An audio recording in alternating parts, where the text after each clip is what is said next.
ರಸ್ತೆಯಲ್ಲಿ ಬಿದ್ದಿರುವ ವಸ್ತುಗಳನ್ನು ನಾಯಿಗಳು ಆಹಾರವೆಂದು ಭಾವಿಸಿ ಕಚ್ಚುವುದು ಸಾಮಾನ್ಯ. ಆದರೆ ಇಲ್ಲೊಂದು ಆಘಾತಕಾರಿ ಘಟನೆಯೊಂದು ಎಲ್ಲರನ್ನ ಬೆಚ್ಚಿ ಬೀಳಿಸಿದೆ. ರಸ್ತೆ ಬದಿಯಲ್ಲಿ ಬಿದ್ದಿದ್ದ ಪ್ಲಾಸ್ಟಿಕ್ ಕವರನ್ನ ಕಚ್ಚಿದ ಸಾಕು ನಾಯಿ ಭಾರೀ ಸ್ಫೋಟದಿಂದ ಮುಖ ಛಿದ್ರಗೊಂಡು ಸಾವನ್ನಪ್ಪಿರುವ ಘಟನೆ ದಾವಣಗೆರೆಯಲ್ಲಿ ನಡೆದಿದೆ. ರುದ್ರೇಶ್ ಅವರು ಜಮೀನಿನಲ್ಲಿ ದನ ಮೇಯಿಸಲು ತೆರಳಿದ್ದ ವೇಳೆ ಅವರ ಸಾಕು ನಾಯಿಯು ಜೊತೆಯಲ್ಲಿತ್ತು. ಈ ಸಂದರ್ಭದಲ್ಲಿ ರಸ್ತೆ ಬದಿಯಲ್ಲಿ ಬಿದ್ದಿದ್ದ ಪ್ಲಾಸ್ಟಿಕ್ ಕವರ್ ಕಂಡ ನಾಯಿ ಅದರಲ್ಲಿ ಆಹಾರ ಇರಬಹುದೆಂದು ಭಾವಿಸಿ ಬಾಯಿಯಿಂದ ಕಚ್ಚಿದೆ.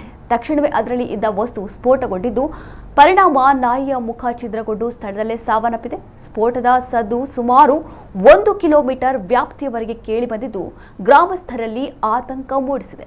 ಪ್ರಾಥಮಿಕ ಮಾಹಿತಿ ಪ್ರಕಾರ ಕಾಡು ಹಂದಿಗಳ ನಿಯಂತ್ರಣಕ್ಕಾಗಿ ಬಳಸುವ ಸಿಡಿಮದ್ದಿನ ಮಾದರಿಯ ವಸ್ತುವಾಗಿರಬಹುದು ಎಂಬ ಶಂಕೆ ವ್ಯಕ್ತವಾಗಿದೆ. ಮಾಹಿತಿ ತಿಳಿಸಿದಂತೆ ಸಂಬಂಧಿತ ಅಧಿಕಾರಿಗಳು ಸ್ಥಳಕ್ಕೆ ಭೇಟಿ ನೀಡಿ ಪರಿಶೀಲನೆ ನಡೆಸಿದ್ದು ಸ್ಫೋಟಗೊಂಡ ವಸ್ತುವನ್ನು ಪ್ರಯೋಗಾಲಯಕ್ಕೆ ಕಳುಹಿಸಿದ್ದಾರೆ. ವರದಿ ಬಂದ ಬಳಿಕ ಸ್ಫೋಟಕ್ಕೆ ಕಾರಣವಾದ ವಸ್ತು ಯಾವುದು ಎಂಬುದು ಸ್ಪಷ್ಟವಾಗಲಿದೆ. ಸದ್ಯ ಗ್ರಾಮಸ್ಥರು ಇಂತಹ ಅಪಾಯಕಾರಿ ಸ್ಫೋಟಕ ವಸ್ತುಗಳನ್ನು ಇಟ್ಟಿರುವ ಕಿಡಿಗೇಡಿಗಳನ್ನು ಪತ್ತೆ ಹಚ್ಚಿ ಕಠಿಣ ಕ್ರಮ ಕೈಗೊಳ್ಳುವಂತೆ ಆಗ್ರಹಿಸಿದ್ದಾರೆ.